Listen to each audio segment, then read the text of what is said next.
Hello student, in this video I am going to teach you अंधा योग के question answers. पहले शब्द वाटिका पढ़ेंगे। वहित वध करने वाला, कायर डरपोक, ध्वंस विनाशक, सृजन निर्माण, बर्बर असभ्य हिंसक, आत्मघाती आत्महत्या करने वाला। कीर्ति सूचना के अनुसार कीर्ति करो। वृद्ध ने इसका दायित्व लिया। इसके आंसर है वृद्ध ने इसका दायित्व लिया। अश्वत्थामा, संजय, युयुत्सु। अंधे युग में प्रभु का एक अंश, निष्क्रिय आत्मघाती। संजाल पूर्ण करो। अश्वत्थामा के अनुसार नए अर्थ में व्यक्ति, विकृत, अर्धबर्बर,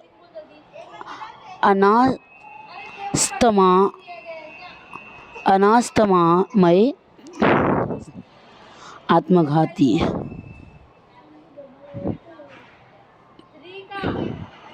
कविता में अप्रयुक्त पात्र अश्वत्थामा, युयुत्सु, वृद्ध। यह आपको वाक्य के प्रयोग करना है। लोहा मानना, श्रेष्ठता को स्वीकार करना। रानी लक्ष्मीबाई की वीरता देखकर अंग्रेजों ने भी उनका लोहा मान लिया। रंगे हाथ पकड़ना, अपराध करते हुए प्रत्यक्ष पकड़ना। सिपाही ने चोर को चोरी करते हुए रंगे हाथों पकड़ लिया। अपने पैरों में कुल्हाड़ी मारना, खुद अपना नुकसान करना। सरकारी नौकरी छोड़कर चेतन ने अपने ही पैरों पर कुल्हाड़ी मार दी। बच्चों, यहाँ पे जो आप जिस भी वाक्य का वाक्य प्रयोग कर रहे हो वो आना ही चाहिए। से कुल्हाड़ी मारना, तो कुल्हाड़ी मारना, पैरों पर कुल्हाड़ी मारना, वो आपके सेंटेंस में आना ही चाहिए। घोड़ा बेचकर सोना, निश्चित होकर सोना। परीक्षा खत्म होते ही विकास घोड़ा बेचकर सो गया।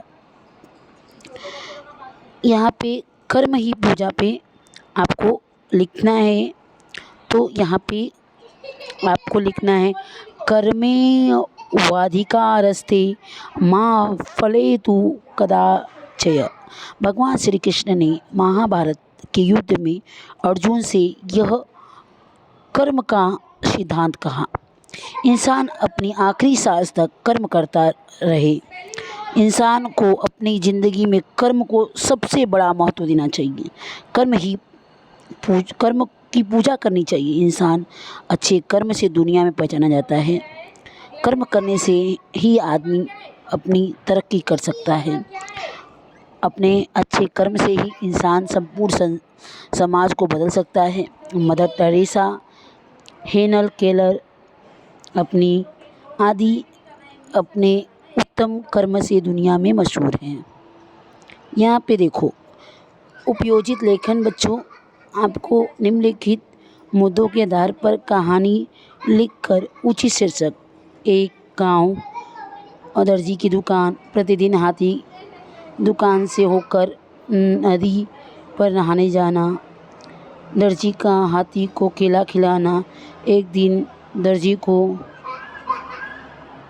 दर्जी द्वारा हाथी को परिणाम और शीर्षक।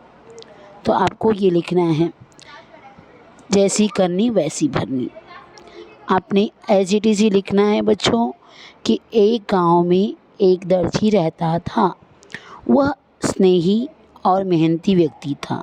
वह अपने दुकान पर कपड़े सिलता रहता था। उसके दुकान पर हर एक दिन एक हाथी अपने माहौत के साथ आता था। दर्जी और माहौत दोनों दोस्त थे। दर्जी हर दिन हाथी को खाने के लिए कुछ न कुछ देता। उसके बाद हाथी नदी पर नहाने के लिए जाता। नहाने के बाद उसी रास्ते लौटता जहाँ दर्जी की दुकान थी। तालाब से आते हुए वह दर्जी के लिए कमल के फूल लेकर आता। प्रतिदिन दर्जी द्वारा हाथी को केला खिलाना और हाथी द्वारा दर्जी को कमल के देना, ये सिलसिला चलता रहा। एक दिन पता नहीं कैसे? दर्जी को हाथी के साथ मजाक करने की सूझी। दर्जी ने हाथी के सूंड में सुई चुभा दी। दर्जी ने हाथी के सूंड में सुई चुभाते ही वह जोर से चिढ़ा और गुस्सा होकर वहाँ से चला गया। हाथी तालाब में गंदा पानी अपने सूंड में भरकर दर्जी की दुकान पर लौट आया। हाथी ने हर दिन अपने सूंड में कमल लाता था। आज उसने कीचड़ लाया। पूरा कीचड़ दुकान पे उड़ेल दिया। दर्जी के कपड़े खराब हो गए। उसका काफ़ी नुकसान हुआ। तो जैसी करनी वैसी भरनी। तो बच्चों आपने लिखना है, ठीक है।